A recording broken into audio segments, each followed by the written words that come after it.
Good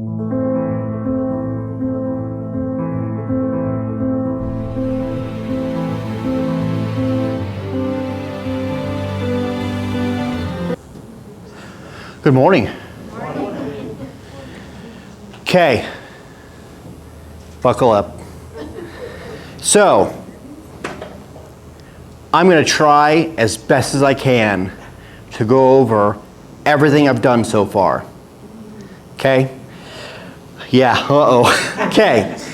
If you remember, I started by going over E.W. Bollinger's book, The Witness in the Stars. And I was showing my progress going through his take and his research on the Hebrew zodiac.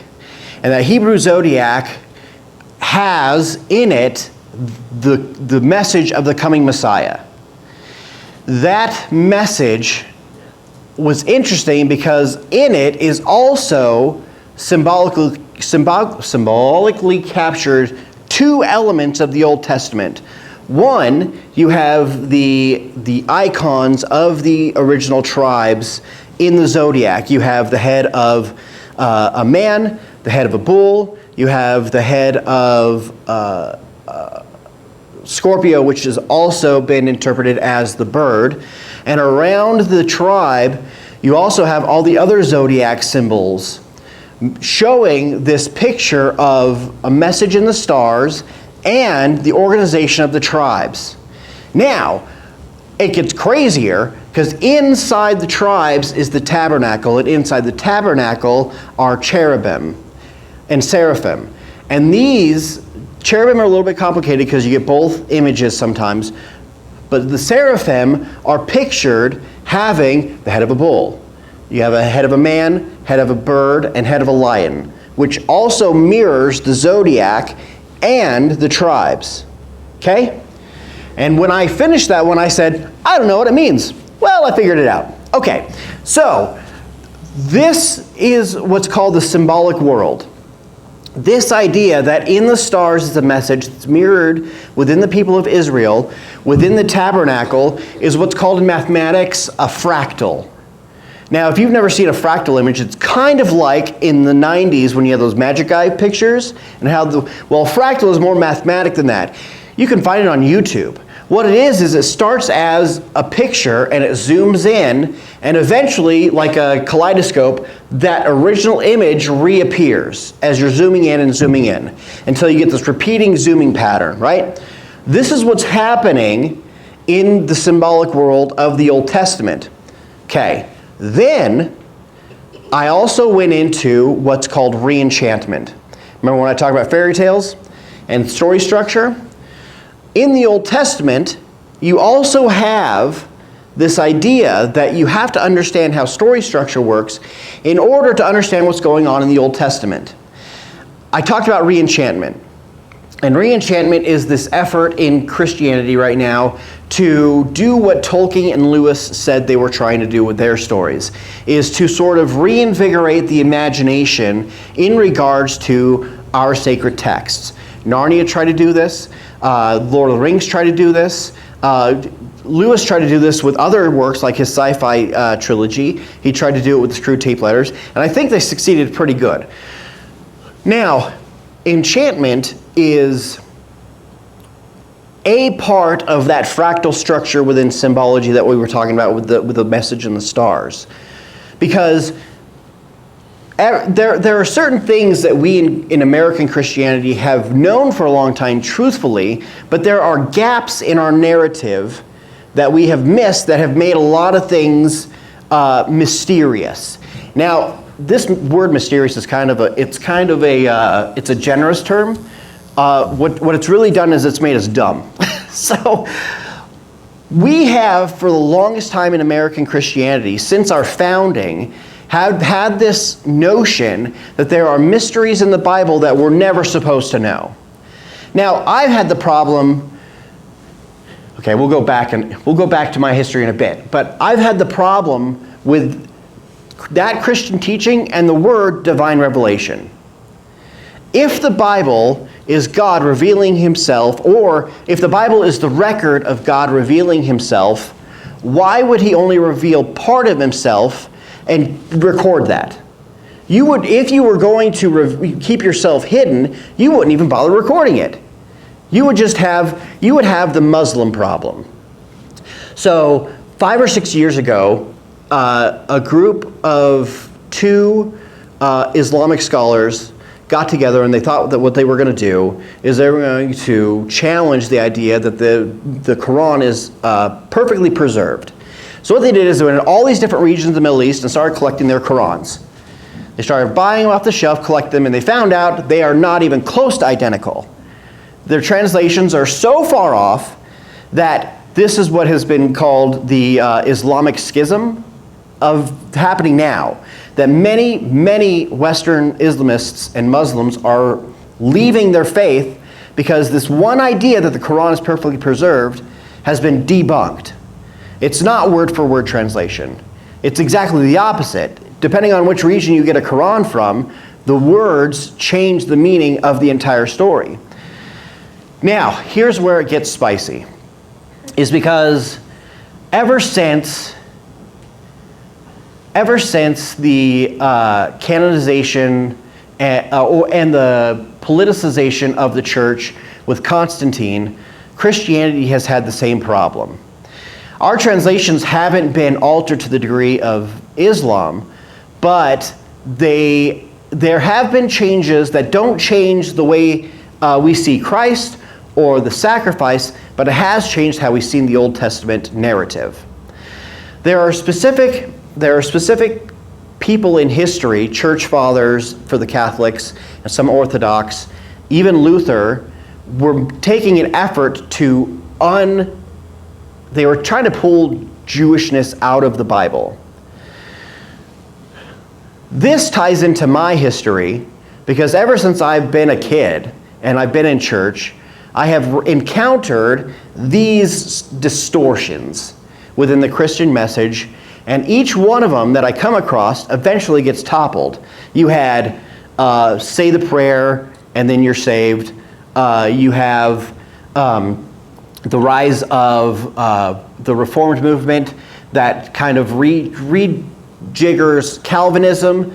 You have the sort of pop culture of Christianity where you're dealing with postmodernism, you're dealing with the New Age movement that is basically taking the Bible, reading it for themselves, and deciding what it means. You have the actual woke movement that tore through those churches that were postmodern, and that's what we're dealing with today. So all these steps I've been living through, and each one I see toppled, I feel like I've earned a little bit of a skill for understanding when something's not quite right. And this is what led me on this path where there are passages that come in the Bible and people are like, oh, it's just one of those mysteries of God that we're never going to figure out. Turns out, it was all translation issues. This is where I come to what I talked about last time with Michael Heiser, and we get into Genesis chapter 6 with the Nephilim, and the Deuteronomy 32 worldview and Psalm 82. All right.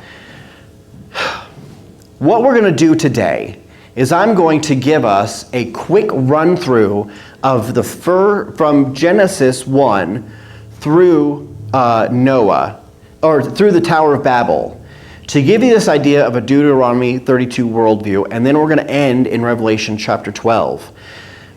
The reason is, I started with Enchantment because if you don't understand story, or I started with the stars because you have to understand that God has a rhythm in the Old Testament and New Testament, what Jesus called kind of like a birth pain. It's like the story is breathing. You have a hero rise, David. You have a hero fall, David's and Bathsheba. And then this thing keeps happening with Israel, up and down, up and down. And if you don't know why it's happening at the beginning, if you don't know why beasts lock Beauty up in the cell, and you think Beauty and the Beast is about this ravenous monster man who is taken captive of Belle, and she's just has Stockholm syndrome, and then they end up marrying, you are not going to understand any bit of the story, which is why I went over fairy tales. That is what is happening with the Old Testament. We don't understand how it started, we have no idea what's going on now, and we have no idea what's happening in Revelation. Now, the mystery of I haven't figured out Revelation completely, but I figured out a lot of it. And it starts with, so I'm going to try and run through this really quick. If you want to write down what I'm reading from as a list to look up later, you can, but I'll just say them as I'm going through them. All right, so we start with John 1:1. In the beginning was the Word, and the Word was with God, and the Word was God. He was in the beginning with God. All things were made through him, and without him, not anything made that was made. John, I've said that this is my favorite thing to hit on, is that John using the word is not helpful for a modern English language, because we think word is just the noise that comes out of our mouth. What this really is it's the word logos, and it is very closely related to the word logic. Now, reason, rationality, and things like that are mixed in there with the Greek word logos, but the act of creating our world is an act of logic. It is a rational, reasonable project. That's why math is at the core of it. Math is pure logic-based. Everything that we do can be calculated through mathematics. Now, the problem is that God is using language to do this. In the beginning, God said, "Let there be light." Right? How does word translate into mathematics? This is why talking about enchantment was so important. God is showing us that words have a power to alter your perception of reality. God's words are so powerful that it actually changes reality. But what you lock away in your brain as truth changes how the world is perceived. Remember when I went back and we talked about, when is a bowl a cup? And we did the swimming pool. Is the swimming pool a bowl? Well, no, swimming pools. Well, what if I put like leaves? Is it now a bowl? No. And then we talked about it kind of depends on the size of it. And I said, no, that's not actually right. Because the cup can also stop being a cup if you fill it with M&Ms. Right? You're no longer drinking out of that cup, you're kind of grabbing things out of it. The purpose of the cup changes depending on what you want from it. And that's exactly what happens with re-enchantment, is that the minute you look at the AI program in your phone and you're like, oh, this thing's going to give me everything, it is now your master. But if you look at AI and you say, oh, this thing's kind of a dumb tool, it's just a fancy Google search, it's now a tool. All of the world and perception works this way. That's what John is showing us in John chapter 1, is that God has set the form of the world through language, not mathematics. There's no mathematical equation in Genesis because we're dealing with a story. Genesis chapter 1, verse 2. The earth was without form and void, and darkness was over the face of the deep, and the Spirit of God was hovering over the face of the waters. Genesis 1:26, then God said, let us make man in our image, after our likeness, and let them have dominion over the fish of the sea, and over the birds of heaven, and over the livestock, and over all the earth, and over every creeping thing that creeps on the earth. The Lord God took the man and put him in the Garden of Eden to work it and keep it. And the Lord God commanded the man, saying, you may surely eat of every tree of the garden, but of the tree of the knowledge of good and evil you shall not eat, for in that day you eat of it, you shall surely die. All right. We get stuck in the ambiguity of some of this language. It has been a long Christian teaching that Adam and Eve were always going to be forbidden from eating of the tree of the knowledge of good and evil. When you're reading a story in the beginning, the thing you ask yourself, what is life like here? When you watch Star Wars and you see Luke Skywalker come out of his house on the desert and there's nothing anywhere, and you just have the two suns, you're supposed to think, what is life like for a farmer that is on a desert planet? And you find out they farm moisture. How useless. How useless of a life you have if you're out there farming moisture. Well, we're supposed to think the same thing with Adam and Eve. we're supposed to stop and think, what was life like for Adam and Eve in the garden before they ate of the fruit? We know two things. We know God walked with them, right? God was there. It wasn't like here's the problem. We take our current experience and we kind of push it onto a narrative, and especially an ancient one, and we think, that we live the way that they lived. No. God was there with them. They were familiar with God. Okay, part 2, Eve isn't shocked by a talking snake. Okay? All right. Genesis chapter...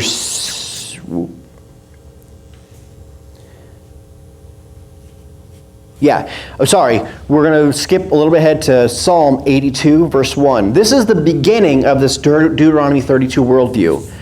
God has taken his place in the divine council. In the midst of the gods, he holds judgment.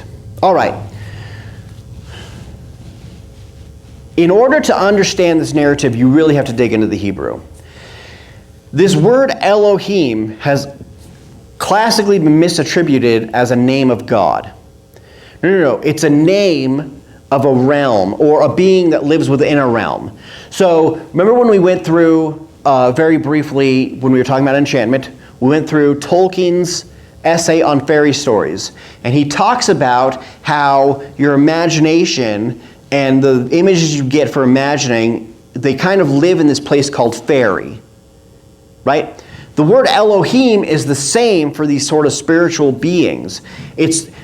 If you think the divine geology is God, or the Trinity, angels, us, earth, demons, you're wrong. It goes, the Trinity, where the Elohim live, within there you have cherubim, you have seraphim, you have Michael the archangel, you have Gabriel, you have other divine beings, like in Job we see the Satan, we see the serpent. Also, this Psalm 82 is talking about this divine council that God resides over. Now, here's where it gets a little iffy for people. What it sounds like is happening is that we're taking all these other religions and we're smashing them into Christianity. All right, no. The presumption that Christians like me and my dad make is that at the beginning was a core truth, and off of that core truth, other branches, okay, here we go. This is where it gets complicated, guys. We're going on rabbit trails. Off of that branch of truth, you have evil. Now, evil isn't a direct opposite of the good. They're not hitting each other like this. It's not yin and yang. Evil is the perversion of the true good. Right? So, all these other religions that are branching off are taking something true and they're twisting it a bit. What the Bible here in Psalms and also Deuteronomy 32, what you find with this word Elohim is that God resides over a council of Elohim at this time. This isn't what's happening now. We're going Genesis right now. At the time of Genesis, there is a council of Elohim that are residing at the top of Eden, which is a mountain. We're going to get to that. That council has duties. In the same way, every other angelic being has a duty, like in Revelation. There's an angel that just breaks the seals. There's an angel with horns. There's an angel that's going to go and proclaim the gospel. All right. With that said, this is the picture. Trinity, the cherubim that are guarding the throne of God. You have the other divine beings amongst angels. Then you have the divine council. Then you have man. And then underworld is empty at this time. Okay. Genesis 3:1. Now the serpent was more crafty than any other beast of the field that the Lord God had made. All right. Now we flip ahead to Ezekiel 28:12 through 17. You are the signet of perfection, full of wisdom and perfect in beauty. You are in Eden, the garden of God. Every precious stone was your covering. Sardius, topaz, and diamond, beryl, onyx, and jasper, sapphire, emerald, and cabusi. and crafted in gold were your settings and your engravings. On that day that you were created, they were prepared. You were an anointed guardian cherub. I placed you. You were on the holy mountain of God. In the midst of the stones to fire you walked. You were blameless in your ways from the day you were created, till unrighteousness was found in you. In the abundance of your trade, you were filled with the violence in your midst, and you sinned. So I cast you as a profane thing from the mountain of God, and I destroyed you. O guardian cherub, from the midst of the stones, fire. Your heart was proud because your beauty. You corrupted your wisdom for the sake of splendor. I cast you to the ground. I exposed you before kings to feast their eyes on you. All right. That is a picture of what happens at the fall. Every time in ancient literature, either fairy tales or mythology, animals talking is a work from the spiritual world. You have, my mind just drew a blank. All right, so the idea is that the talking snake wasn't a surprise to Eve, because that sort of stuff seemed to be happening a lot because of the divine counsel. Now, why was the snake going against God? Well, Ezekiel just painted us that picture. For the longest time, I've had to answer this question: what would the fall of Satan have been like if you were in heaven watching? Bam, everything's created. You wake up and you're like, oh, I'm an angel. This is awesome. And then, how does this cherub that's guarding the throne get kicked out? Well, we've known that it was pride. But what Ezekiel shows here is that Satan fell because he was there at the time man was created. And he thought he was the greatest. And so what Satan does is he says, I thought I was the greatest. And here you make these people, and you put these stars in the sky that are going to talk about this coming Messiah. You are going to make these people better than us? That's the fall of Satan. So he's cast out from the top of the mountain with the divine counsel down with Adam and Eve. And then the parts that everybody knows, Genesis chapter 3, verse 6 and 7. So when the woman saw the tree was good for food, and that it was a delight to the eyes, and that the tree was to be desired to make one wise, she took of its fruit and ate. And she also gave some to her husband who was with her, and he ate. Then the eyes of both were opened, and they knew that they were naked. And they sewed fig leaves together to make themselves loincloths. Genesis chapter 3, 14 through 15. The Lord said to the serpent, because you have done this, cursed are you above all livestock and all the beasts of the field. On your belly you shall go, and dust you shall eat all the days of your life. I will put enmity between you and the woman, and between your offspring and her offspring. He shall bruise your head, and you shall bruise his heel. Okay, this is where that symbolic language comes in, and we talk about fractals. One mystery in the Old Testament for me has been, why did the temple rituals work? The answer, well, because that's how God set it up, is so unsatisfactory. Because what are you supposed to learn from that? What? There was a way things were done, now they're not done now? That never sat well with me. Especially because we carry the same idea into our lives in the New Testament with baptism and communion. Those two rituals have identical power to what was happening in the Old Testament, like when in Leviticus, Aaron had to kill a bull to purify the altar, grab 2 goats, cast some dice. This goat lost the dice roll, grabs this goat, we're going to put our sins on this goat, slap him out into the desert for a demon named Azazel. What does that mean? Well, here's what it means. There is this layer of reality where symbolic ritual that's ordained by God changes reality. God here isn't talking to a literal snake. he's talking to a symbolic snake. It's kind of like Satan behind Peter. This is a curse to Satan when he was cast down. It's not zoology. This isn't how God made snakes, is what I mean. God is talking directly to Satan that symbolically you're going to crawl on your belly and you're going to eat dirt, because from that moment on, Satan is cast out of the divine council onto the earth, which is why he's called the Lord of this world. Okay, that's rebellion 1 of the Old Testament. All right. Genesis, okay, now here's where it gets real heavy. Genesis 6, 1 through 8. When man began to multiply on the face of the land, and daughters were born to them, the sons of God saw that the daughters of man were attractive, and they took as their wives any they chose. And then the Lord said, My spirit shall not abide in man forever, for he is flesh. His days shall be 120 years.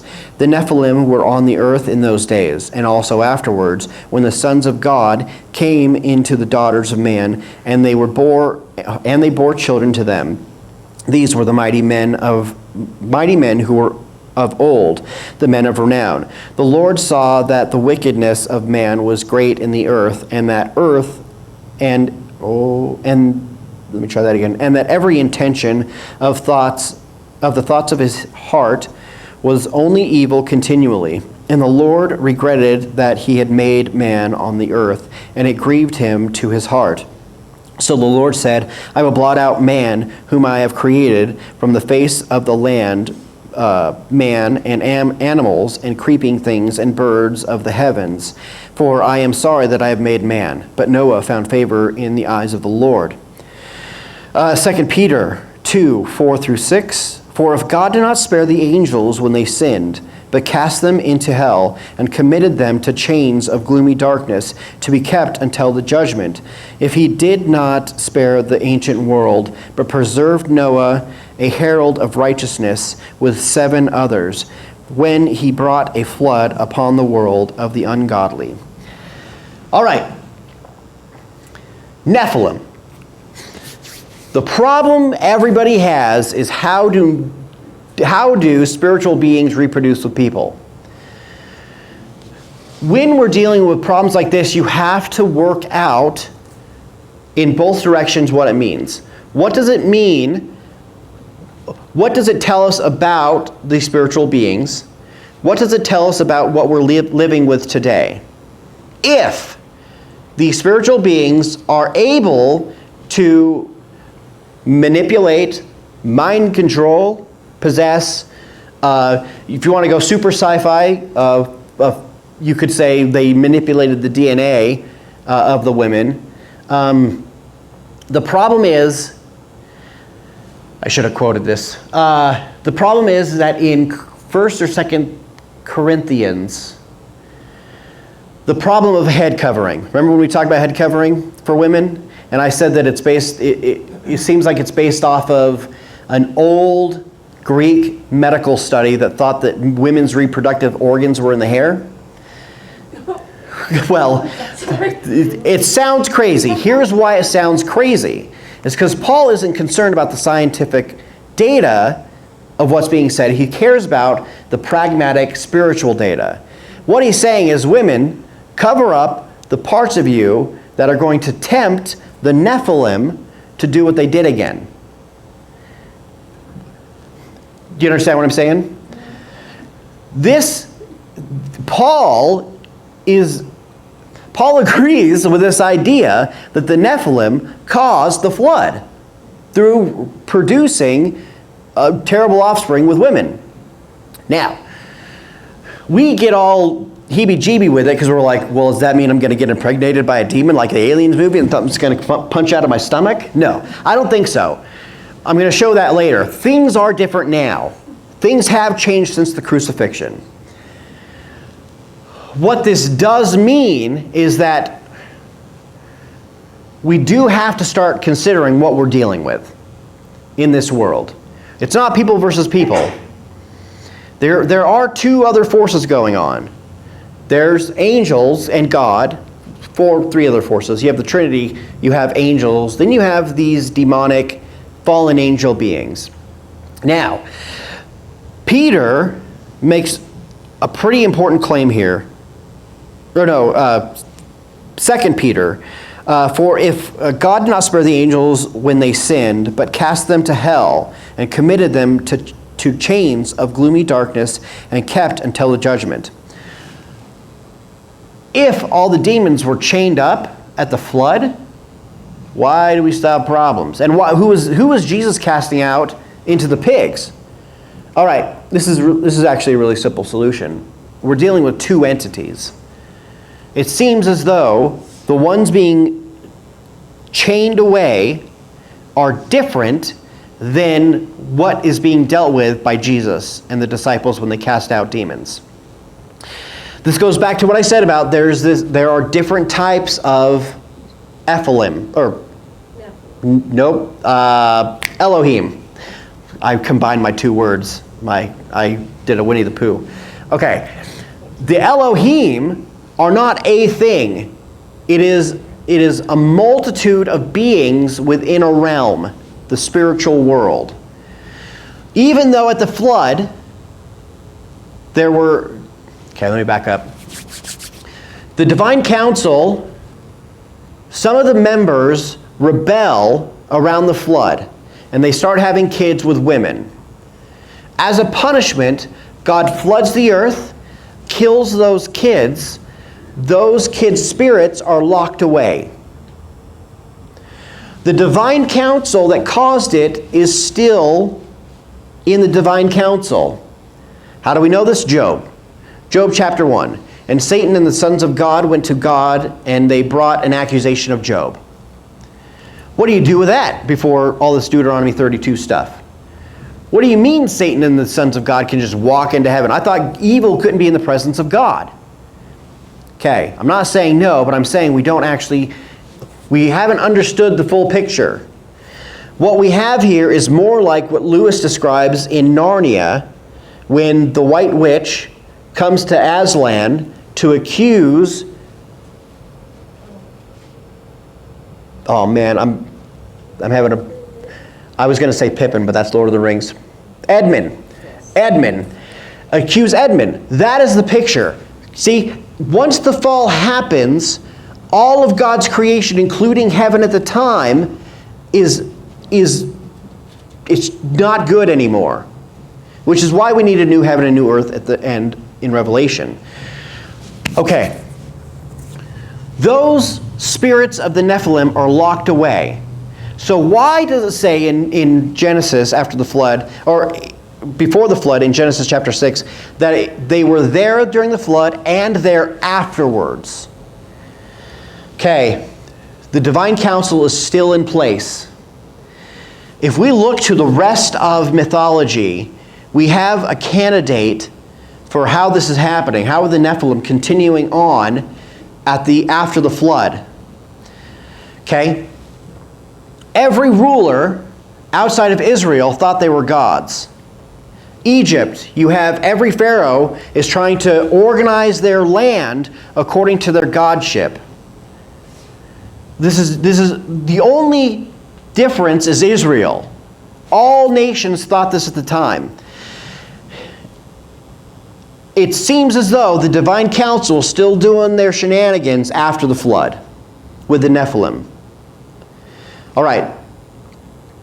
Okay. The flood happens.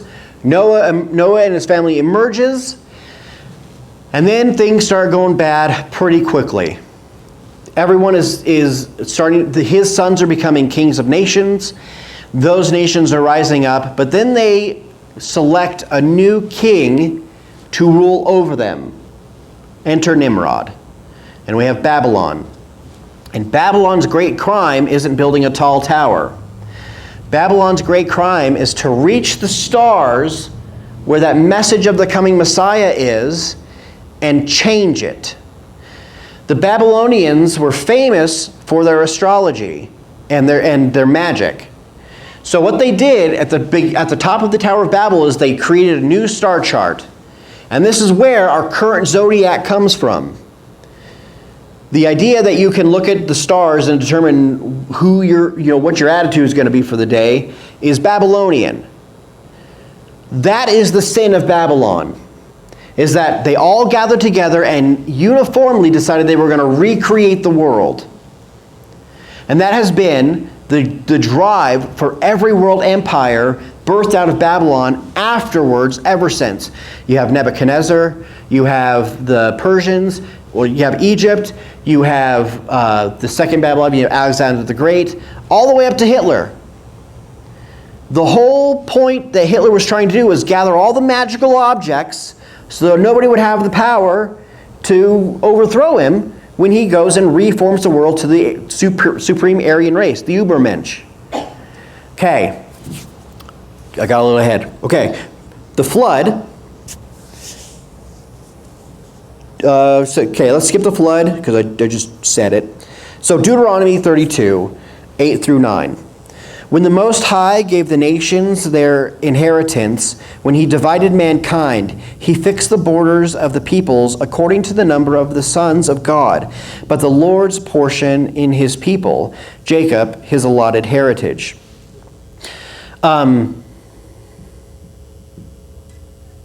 Okay.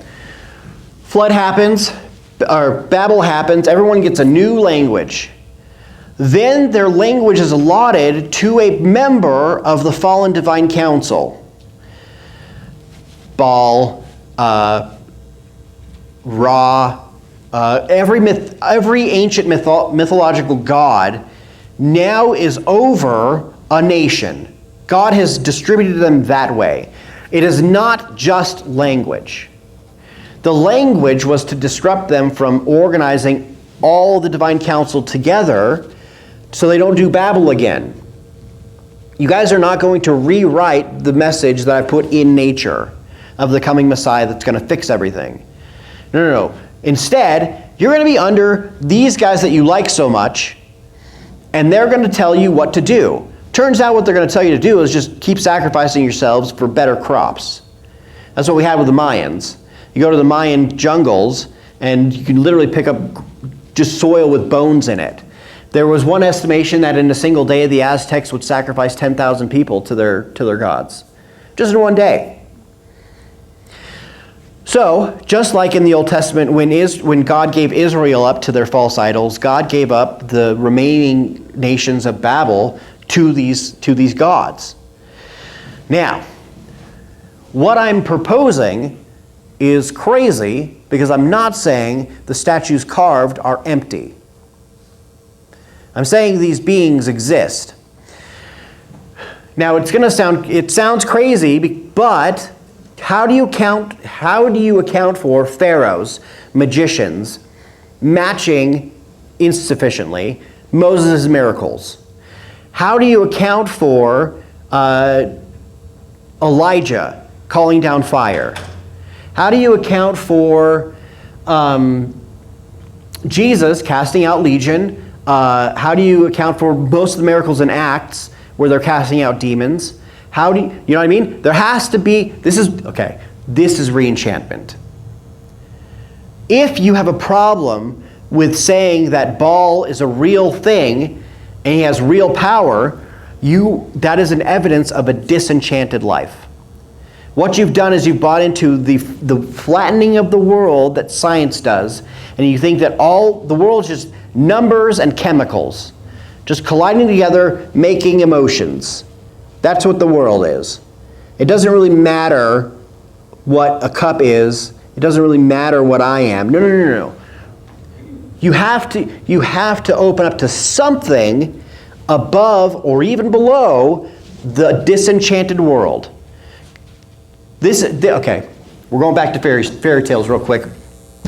Disenchantment is Luke Skywalker on the planet of nothingness, and all they can farm is moisture.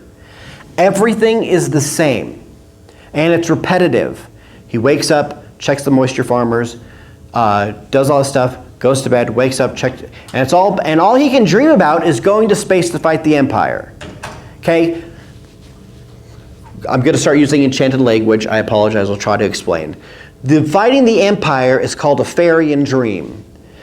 Every hero story has this. Every hero has this idea that what I'm doing now, it's boring, it's flat, everything is meaningless. I want to do something important. Okay, enchantment happens when you start seeing that, oh, I can do that thing if the world was different. Well, turns out the world is different. I've just been lied to about it. Okay, that is why I told you my story about going through American Christianity through postmodernism and through the reformers and all this stuff, is that all that was just disenchantment. All they've been trying to do my entire life is to make the entire Christian effort meaningless, flat, everything's equal. When you go tell a postmodernist, oh, that's not what the Bible says, oh, that's your opinion, that's disenchantment.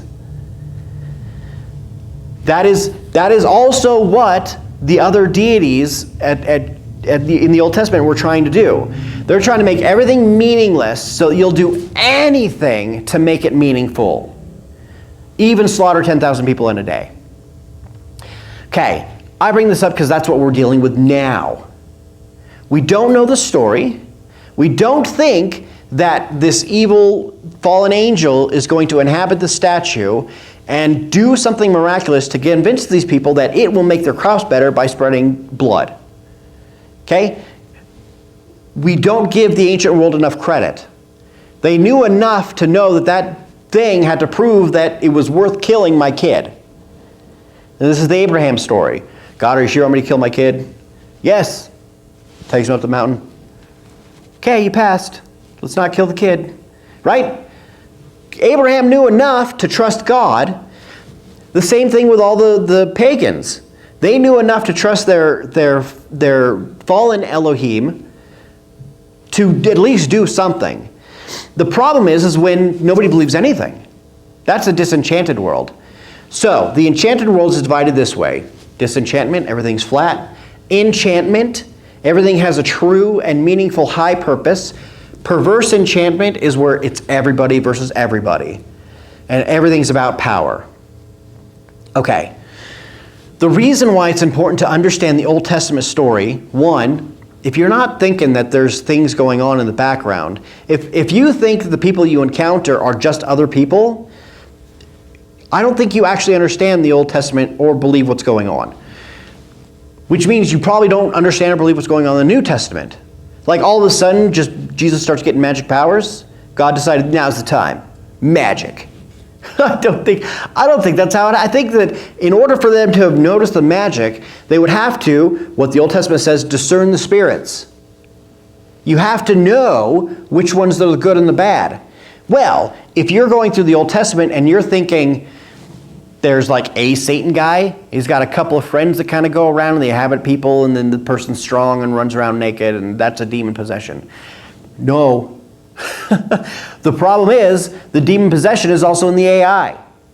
When all your AI tech gurus are going out saying, we get together, we take psychedelics, we hear from the clockwork elves how we're going to make this AI, then we come back to reality, we make the AI, blam, money. You also have the problem of sacrifice, abortion. We have eliminated the category of parenthood by making it optional. Everything is being flattened. There are no experts anymore because the AI can do it. We can just program a thing to do that. There's no entertainment anymore because guess what? AI can do that too. You want a movie? Google, make me a movie, blah, blah, blah, blah, blah, blah. Oh, this is the best movie ever. No, it's not. It's garbage. If I can just plug in a pill to make my bad emotions go away, are there any problems? This is disenchantment. Okay, let's go. Oh no, it's happening again. I'm running out of time. Okay, let's go to Revelation chapter 12.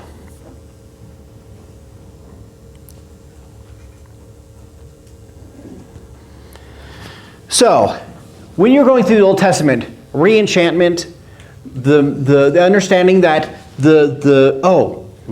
keep going to Revelation. Understanding that the stars and the promise of the coming Messiah and Hebrew astrology was different than the other astrology, like the Greek zodiac, where they're going to predict seasons and things like that. Seasons for the ancient Jew was more about the festivals and the coming Messiah. So, you have to keep the Hebrew zodiac in your mind. You've got to keep this idea of re-enchantment in your mind. And you have to keep this idea of what I talked about with the fall of Satan, the symbolic layering on what's happening in reality. That just because it says it's a snake doesn't necessarily mean it's a snake. It's kind of descriptive of what's happening in reality. It's like a narrative. When we read Revelation, that's important because all those things are going to come together here in Revelation chapter 12. Starting in verse 1. And a great sign appeared in heaven, a woman clothed with the sun, with the moon under her feet, and on her head a crown of 12 stars. She was pregnant and was crying out in birth pains and the agony of giving birth. And another sign appeared in heaven, behold, a great red dragon, with 7 heads and 10 horns, and on his head 7 diadems. His tail swept down a third of the stars of heaven, and cast them to the earth. And the dragon stood before the woman who was about to give birth, so that when she bore her child, he might devour it. She gave birth to a male child, one who is to rule all the nations with a rod of iron. But her child was caught up to God and his throne. And the woman fled into the wilderness, where she has a place prepared by God, in which she is to be nourished for 1,260 days. Daniel, everybody agrees that Daniel is the reason why during Christ's birth, Herod's magi could predict that the Messiah was being born and where he was going to be. How did Daniel do it? That Hebrew zodiac. When John is painting the picture of a woman over the moon, and then there's a red dragon at her feet waiting to devour, okay, you can get a digital star chart now that you can put in a date and it will show you where the stars were at that date. You can find dates where the planets and the signs, the zodiac signs, match up for this narrative around the birth of Christ. The idea is that Daniel did math calculations on, okay, this is rotating, and he does all the rotations, and he says, on this day, the Messiah should be coming, because all the signs are lining up. Now, John is confirming this. The woman clothed with the sun, Virgo. Sun is behind Virgo and is shining, okay, clothed with the sun. Under her feet and her head a crown of 12 stars, which is part of the sign of Virgo. She was pregnant and was carrying out a birth pains and the agony of the birth pains. Now, I haven't looked this up yet, but the idea is that there's a planet in the womb of Virgo, and its rotational pattern is coming out into the sign Scorpio, which used to be seen as a hydra, not a scorpion. So this dragon is ready to devour the child coming out of Virgo, right? That's the symbolism. Okay. Now, John tells the rest of the story in verse 7. Now war arose in heaven, Michael and his archangels fighting against the dragon, and the dragon and his angels fought back, but he was defeated, and there was no longer any place for them in heaven. And the great dragon was thrown down, that ancient serpent, who is called the devil and Satan, and deceiver of the whole world. He was thrown down to earth, and his angels were thrown down with him. As I heard a loud voice in heaven saying, now the salvation and the power and the kingdom of our God and the authority of his Christ have come. For the accuser of our brothers has been thrown down, who accused them day and night before our God. And they have conquered him by the blood of the Lamb and by the word of their testimony. For they love not their lives, even unto death. Therefore rejoice, O heaven, and you who dwell in them. But woe to you, O earth and sea, for the devil has come down to you in great wrath, because he knows that this time is short. We have two events. One, the birth of Christ. The second, the death of Christ. The Lamb's blood has been shed. Why was Legion confused by Jesus? Why did Satan not treat Jesus like the Messiah when they were in the desert? He just kind of treated him like a prophet. Why did it seem like the negative spiritual world was super confused by Christ's arrival? If the divine council was ruling at this time, the Roman leaders should have been in tune with the understanding that this guy's a big deal. Rome had no idea what Jesus was doing. They're like, this guy hasn't done nothing. Why do you want us to crucify him? When all the times in the past, anytime a prophet shows up, the enemy is like, this guy's bad news, right? Because at the time, the divine council ruled above earth. Christ is born, war in heaven, angels cast down to earth. They don't know what's going on down here. They got to go do some fact-finding. So Satan goes out and he finds this prophet guy named Jesus, and he's like, what if I gave you everything? And Jesus is like, no thanks, and moves on. And they start finding out that this guy's the real deal, and they start circling the wagons to get this guy crucified, because we just got thrown out of heaven, and we're going to show God by destroying everything that he loves. Starting with this guy, because God clearly loves this guy. He's a Jew. He's a virgin born. That's crazy. Most people like him. He's multiple. You know what I mean? The list goes on about this crazy guy, Jesus. So all the former angels who have now been cast down are tracking down Jesus, trying to get him killed, just to get back at God. They do it. That's when the fulfillment of the snake being bruised happens. Jesus dies, descends, witnesses to the spirits in hell, regains the keys of death, ascends.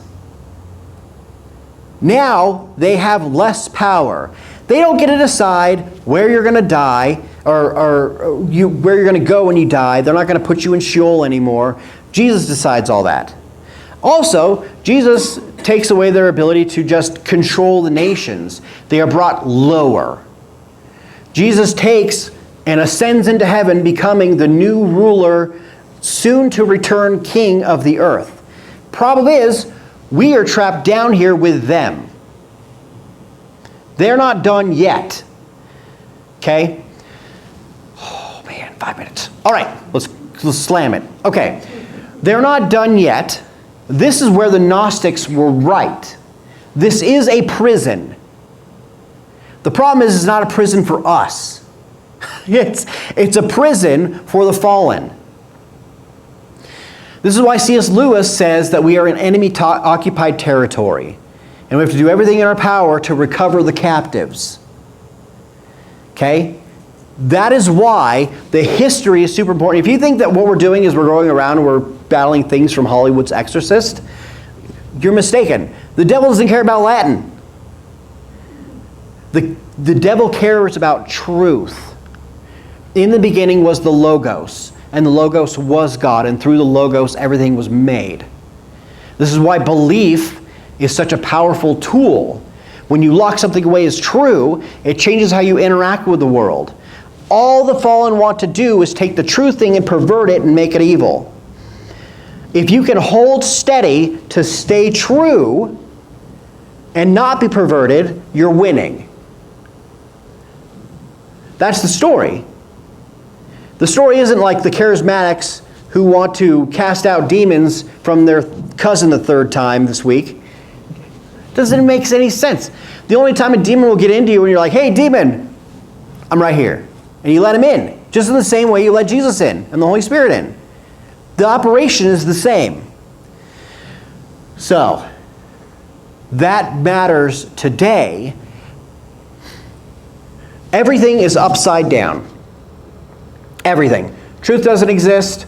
Opinions are this sort of disenchantment thing that you say to people so they just leave you alone, right? Everything is equal. There aren't really lies, there's just misunderstandings. There's no real evil. The Palestinians, they're just misunderstood. Even though they tell you to your face, no, the Quran said we should do this. Everything is upside down, and for the past 3 years I keep saying, yeah, but there's always this glimmer of hope that keeps popping up. The reason why Jordan Peterson is so popular isn't because he just said the right things. Okay, we're getting into the idea of enchantment. He did say the right things, but how come we didn't? That's the question. And that's the question throwing everyone off. For a while there, the atheists thought they had won with the new atheist movement, and church attendance was declining. It seemed as though it wasn't that church attendance was declining, it's that people were not receiving what the church was selling. What has happened now is more people are discovering that we didn't really have it right here in America when it comes to Christianity. Our translations were missing some key important details. This is one of those details that we're going over now, is that re-enchantment is a narrative effort. If the story you're telling people about what you want them to come into is just, oh yeah, Adam and Eve, they ate this apple, now things are bad, long history of Israel, don't know why things are still bad, Jesus comes, fixes it all. Don't worry about the stuff after the Gospels. That's just for people who are intellectual. Why would you participate in that system? What is happening instead is there is an increasing rise to join Orthodoxy and Catholicism rather than Protestantism, because Protestants, especially in America, have lost the narrative. We don't have the re-enchantment story anymore. People are encountering a supernatural world that they can't counter, and American Protestantism hasn't been able to give it to them because all we've said is memorize the verses. When somebody asks you this, say this, or just say, we don't know, it's a mystery of God. Even though the Bible is a revelation. If God wanted us to know, he would just leave it out. If it's in there, there's a reason for it. So what got me started, and we're closing, what got me started on this is that I kept coming up with things that didn't have answers. And this idea of revelation really threw me off. I'm like, well, if God said it, why would God be like, figure it out? Let's see how smart you are. It doesn't make any sense. Instead, what makes more sense is over the years, people have had preconceived notions that when we say something like the sons of God were angels and they went to Job, we are going to ruin this idea of heaven. Well, I'm sorry, we didn't ruin the idea of heaven. Satan did when he decided to rebel and ruined all of creation. Tolkien, when he's talking about escape in On Fairy Stories, he says, if anybody ever comes to you and complains that you're trying to escape from reality by reading your little fancy fairy tale, he says, all you have to do is look at that person and say, the world you love is doomed. And you win. That's it. This is going away. Voting for Trump isn't going to fix it because God's going to melt it. What is going to fix it is a true re-enchantment, narrative, story. Used to be in American Christianity, your personal testimony on how you came to Christianity was so important because what Paul says about the power of the tongue. If the tongue is like a rudder and it can move a massive ship, so can your tongue. Your tongue and your words. Okay, we're getting into more enchantment language. Lewis said that, do you think I'm trying to weave a spell? Perhaps I am. But the ailment that we have deserves the most powerful enchantment of them all. That was in mere Christianity. Your words, your perspective, have that re-enchantment value to change how the world works because it changes how you see the world. And that's re-enchantment. But re-enchantment only comes through narrative and really good storytelling. If you don't really know how to tell your story, well, figure it out. That's all you have. All you have is your story. And we still hold on to all these traditions that are about storytelling, but we don't tell any stories. Funerals being the top one. Why isn't there a story of somebody's life? We kind of play around with it like, hey, if you want to come tell a story, stand up here, blah, blah, blah. No. There needs to be a coherent story that re-enchants people about somebody's life.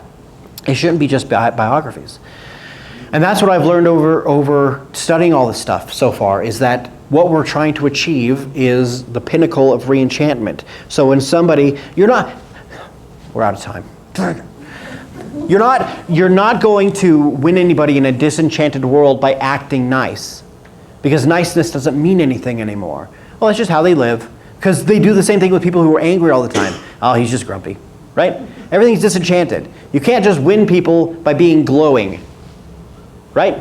It doesn't mean anything anymore. You have to be assertive. You have to drive your world in a narrative and have it re-enchanted. And if you don't think your life means anything, you need to find a way to make it mean something, because that's what's going to appear in reality. All right, let's stand and pray.